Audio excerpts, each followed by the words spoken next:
রবিবার শিব চতুর্দশী অর্থাৎ মহাশিবরাত্রি। তাই মহাশিবরাত্রি উপলক্ষে প্রতি বছরের মতো এবারও মানিকচক গঙ্গাঘাটে আগত শিব ভক্তদের সেবাদানে বিশেষ উদ্যোগ গ্রহণ করলেন বিজেপির দক্ষিণ মালদার সাধারণ সম্পাদক গৌরচন্দ্র মণ্ডল। রবিবার সকাল থেকে দেখা গিয়েছে তিনি মানিকচক বিধানসভা বিজেপির কার্যালয়ের সামনে শিব ভক্তদের সেবাদানের জন্য সেবা শিবির চালু করেন। সেই শিবির থেকে তিনি সস্ত্রীক শিব ভক্তদের মধ্যে ছোলা, গুড়, শরবত, ফলমূল বিতরণ করেন। শিব ভক্তদের জন্য প্রাথমিক চিকিৎসা পরিষেবা থেকে শুরু করে সব ধরনের ব্যবস্থা করেন, যাকে কেন্দ্র করে এদিন সেবা শিবিরে প্রাঙ্গণে শিব ভক্তদের ঢল নামে।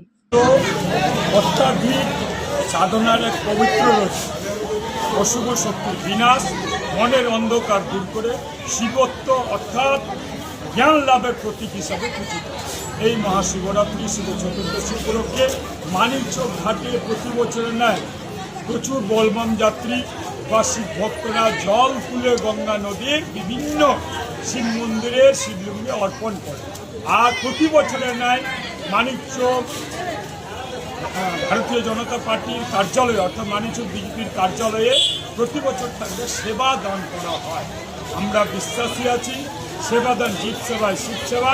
তাদের বিভিন্ন ধরনের আমরা শরবত, ছোলা, গুড়, ফলমূল, মেডিসিন থেকে শুরু করে যাতায়াতে যত কোনো অসুবিধা নয় এই শিব ভক্তদের এবং বলবাম যাত্রীদের তার সুব্যবস্থা করা হয়। এবারও সেই ব্যবস্থা আমরা করেছি এবং খুব ভালো লাগছে তাদের পাশে থেকে এবং তাদেরকে উৎসাহ সাহস দেওয়া। হিন্দু সনাতন ধর্মাবলম্বীদের সবচেয়ে বড় উৎসব হলো এই শিব পূজা, মহাশিবরাত্রি, শিব চতুর্দশী।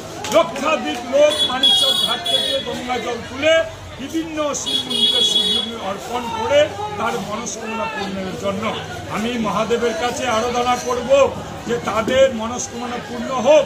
আর আমরা সর্বদাই ভারতীয় জনতা পার্টির সেনা কর্মীরা সর্বদাই তাদের পাশে থেকে সেবা করতে পারি, এটা মহাদেবাদিদেব মহাদেবের কাছে প্রার্থনা করি।